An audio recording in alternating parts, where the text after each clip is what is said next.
rumah sakit. Saya juga bertemu dengan Kementerian Kesehatan Gaza untuk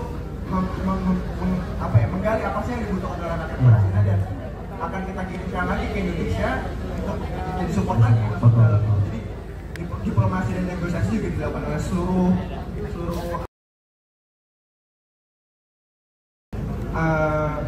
berangkat ke Gaza tuh jadi apa ya, mungkin sudah jadi impian saya sejak saya masih SMP gitu loh. Jadi kalau boleh saya cerita sedikit, tahun 2012 itu kan ada perang Gaza ya, yang waktu itu tuh perangnya tuh kalau nggak salah pakai bom fosfor putih. Jadi kalau misalkan kita lihat di berita tuh warga masyarakat Gaza, anak-anak, perempuan, orang-orang tua itu kalau misalkan kena asapnya aja tuh kulitnya sampai meleleh gitu loh. Jadi saya masih SMP waktu itu. Jadi ketika saya lihat di berita tuh gitu. Waktu itu saya tuh termasuk anak yang sering ngelawak gitu ya kalau di kelas. Jadi kalau ngomong tuh satu kelas tuh ketawa gitu. Dia waktu ditanya, "Rival, nanti kalau udah gede mau jadi apa?" gitu. Saya jawab, "Saya mau jadi dokter, Bu." "Emang kenapa mau jadi dokter?" "Ya biar saya bisa nolong orang di Palestina gitu." Dikiranya bercanda, satu kelas tuh ketawa tuh Mas. Wah, ketawa. Tapi mungkin sekolah itu kan majelis ilmu ya. Majelis ilmu tuh katanya tuh di majelis ilmu tuh banyak malaikat yang hadir.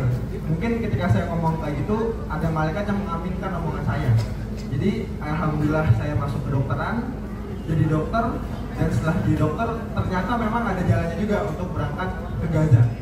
Jadi kalau misalkan ditanya kenapa ceritanya mau ke Gaza, memang itu sudah impian saya sejak saya masih SMP.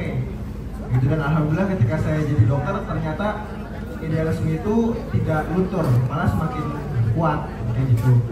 Dan untuk masuk ke Gaza itu menurut saya bukan karena saya hebat, bukan karena Mercy hebat, tapi semata-mata karena memang Allah tuh mengizinkan kita untuk masuk ke Gaza gitu loh. Karena masuk ke Gaza tuh lebih dari sekedar perjalanan humanitarian, tapi itu tuh apa ya, memang udah berkat dan rahmat serta izin yang memang Allah berikan gitu loh. Karena sebaik-baiknya tanah di akhir zaman itu adalah tanah Askolan, dan Askolan itu ya Gaza sekarang gitu. Jadi memang mungkin sudah sama Allah diizinkan untuk masuk ke sana. Dan ketika masuk ke sana tuh Mas pernah jalan ke daerah gitu nggak? Misalkan jalan ke daerah, misalkan Mas orang mana?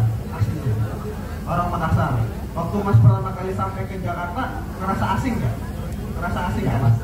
Saya orang Jakarta, tumbuh besar di Jakarta. Sewajarnya ketika kita sampai ke daerah asing itu kita akan merasa asing kan?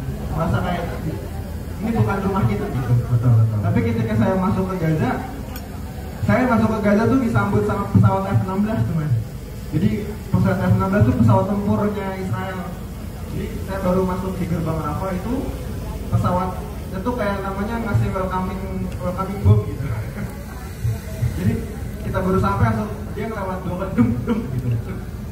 Takut sih, wajar kan manusia takut gitu loh. Tapi ketika nyampe masuk, saya nginjekin tangan saya ke Palestina tuh rasanya tuh kok adem ya gitu loh. Rasanya kok ya seperti ya ini bukan tempat asing, tapi memang kayak rumah.